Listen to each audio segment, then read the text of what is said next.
Hi, I'm going to show you why you don't necessarily need VLOOKUP to bring back data that is across multiple tabs or multiple worksheets. I'm going to show you how to use Excel's data model, which is a better way to do this, and it's reminiscent of using a database. So you can see we have a sales table here, and it's quite a lot of rows of data. And if you have a VLOOKUP, that can be a little bit precarious because it can break. And every time you add a new row, you're going to have to drag your formulas back down, which can cause problems. So you can see we have sales, product, customer, and pricing tables. Imagine if you wanted to bring back all the sales by the customer name and the product name. We don't have this in this table.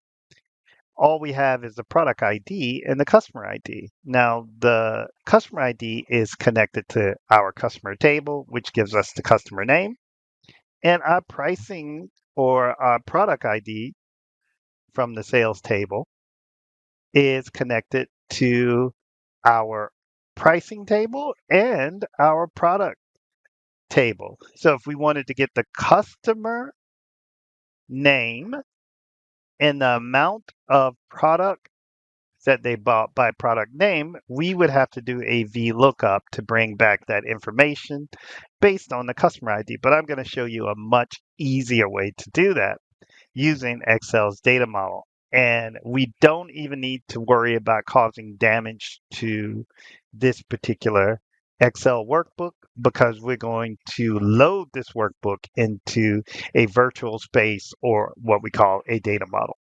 or almost like a database. So what I'm going to do is I'm going to close this particular document, which is your sales data. And then I'm going to go over to a new blank Excel worksheet. And I'm going to navigate over to data. And now I want to be able to use this section here, which is get data. Now we know that data exists on an Excel workbook with 4 tabs. Let's click that. Then I want you to navigate over to where you have that data and click into the worksheet that you want. This is going to load that worksheet into this environment. Now you can see we can see all of the tabs from the worksheet we had. It has 4 tabs, 4 tables. Now, one thing I want you to see is we want to select all of the tables or tabs that we want to bring in. So I'm going to select all of those, and we can see the preview being generated here. You should always check the preview, and I'm going to show you why. Look at our customer table. A customer table, this is not aligned correctly, and I believe the products is not aligned correctly. But we can easily fix that using the options here. Now we can load this data into our data model just very easily, just by clicking load. But let's fix that using Power Query. Now Power Query is going to be the almost like what you see in Power BI, and Power Query allows us to do complex actions across our tables. So let's hit transform data.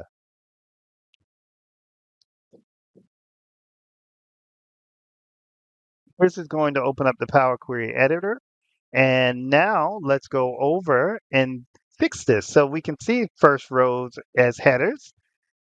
So now let's go ahead and click use first rows as headers. That updates that one. We know we had that also in the product issue. So let's also do the same there. Now that we have all our tables in the right format, we want to load that to our data model. So we can choose close and load, but before you do that, this is going to give us an option close and load directly or load that to our data model so we can do a few more applications. So let's click close and load to. This is going to bring up some window options here in this little window. Let's put add to data model. Now we can load this, all those 4 tables without any changes, and we don't need to load them into these as new tabs, but you can by clicking this option here as table. So we can do only connection where we don't see the table, or we can put tables, or we can load that into a Power Pivot table. I'm going to just click the table so you can see them and we can reference them. We have add to the data model here, and we're going to put those on new worksheets. Let's hit OK. And look what happens. We are loading that data into our Power Query editor, and we have the data here across all of the different um, tabs here. I'm going to delete that new worksheet that we created before because we don't need it, and we just have the data that we want. Now let's connect those tables so we can answer what customer names and product names and the quantity that we want to bring back, because we know those are not connected at the moment. So we have this in our data model. I want you to go over to the data tab, and then this little green icon is going to be your data model. Let's click that. And now let's go to the relationships so we can create a relationship between all of those particular tables. As you see here, you can create a relationship this way, which you can just click new and add relationships this way, but an easier way by going into manage data model and then going to view diagram here, the diagram view. Now we know we have the sales table, and we want to connect the sales table to our customer table via the customer ID. So we can click that customer ID column and just drag it up to customer ID. And boom, we have a connection. So we know that our customer table has just these 4 rows of data. That means that it's a non-duplicated table, but we have many different uh, purchases here. So we're going to bring a one-to-many relationship. We want to do the same here by going to the product table and bringing back the product ID. We can bring back the information here to our pricing table, but I want to show you what happens if we click that. If we try to connect the product ID to the pricing table, it doesn't work because both of these have duplicates. So we need to make sure that we're bringing about a one-to-many relationship. So let's close and load this. Now let's create a pivot table. We can create a pivot table very easily by just clicking into any one of our tables and going to Insert, go to Pivot Table. Let's click a new worksheet. Now we can see we only have this customer table, but now we can click More Tables. Click Yes.